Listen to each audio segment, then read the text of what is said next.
There we go. So that's my diaphragm releasing. And diaphragm is this big muscle right here. When it releases, it goes down. And so that's why your guts come out. And that's the most important thing in the context of the breathing practice that I talk about, in the context of everything's in the context of something, isn't it? No, talking about breathing practice as it relates to anxiety and stress, and when we're feeling wound up and distracted like I'm feeling right now. But anyway, so yeah. So this is the diaphragmatic release, and you see, because I'm talking, it's not connected to my breathing right now. But I connect it to my breathing. What I do is I breathe into my nose, out through my mouth. Counting, I count so the number, the in-breath number is the same. Doesn't matter what the number competition, but just so the number is the same. In through nose, out through mouth. Your back wants to be somewhat free if possible. You can't do that physically. It's not huge. Free, that's great. You don't have to sit on the floor, although I love to sit on the floor. A chair where you're not leaning on the back, anything like that is good. And most importantly is practicing. And practicing is practicing is what you do when you're preparing to do something.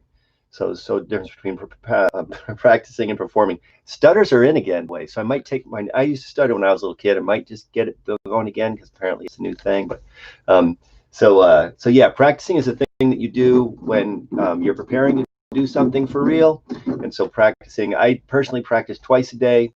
And I find it's very useful because that means that it's never been more than 12 hours since last time I did the breathing practice. The whole thing about practice is just being really familiar with what it feels like to be in that place where you're doing that release. And so I'm going to do a couple breaths right now.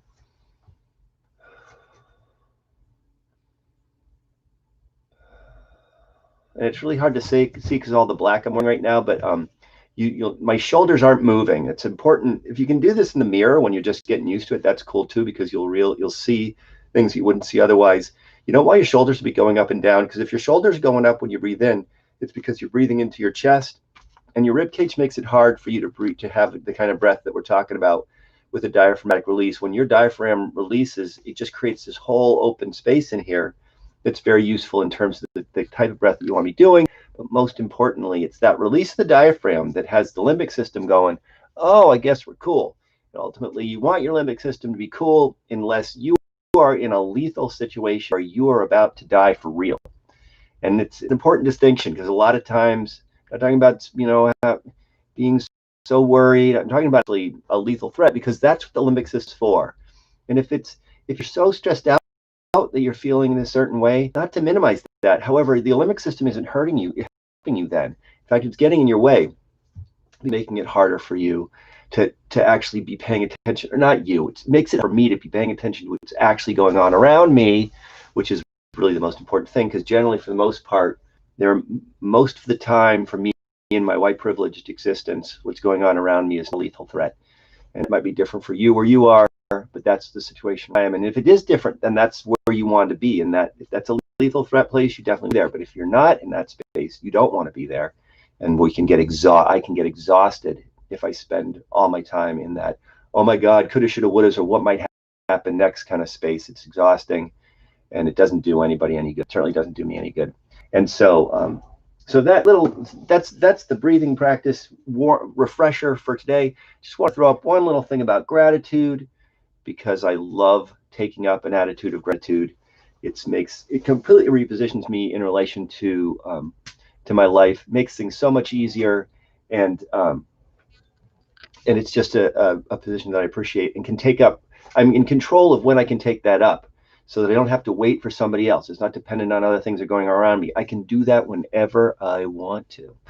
And since it completely repositions me in relation to the things that are going on in my life, and it calms me down, it's like the perfect thing to take up whenever often, actually quite often. So that's it for What's Next for Dr. Joel today. I'll be back tomorrow. I have no idea what I'll be talking about, but I will be talking about something.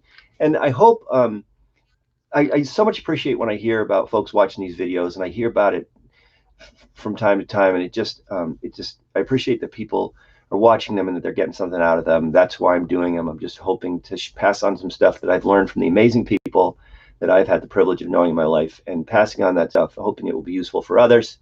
And so that's why I'm here. And I hope you're here because it's useful for you. But I'll be back tomorrow. Hope everyone's having a great day. Talk to you then.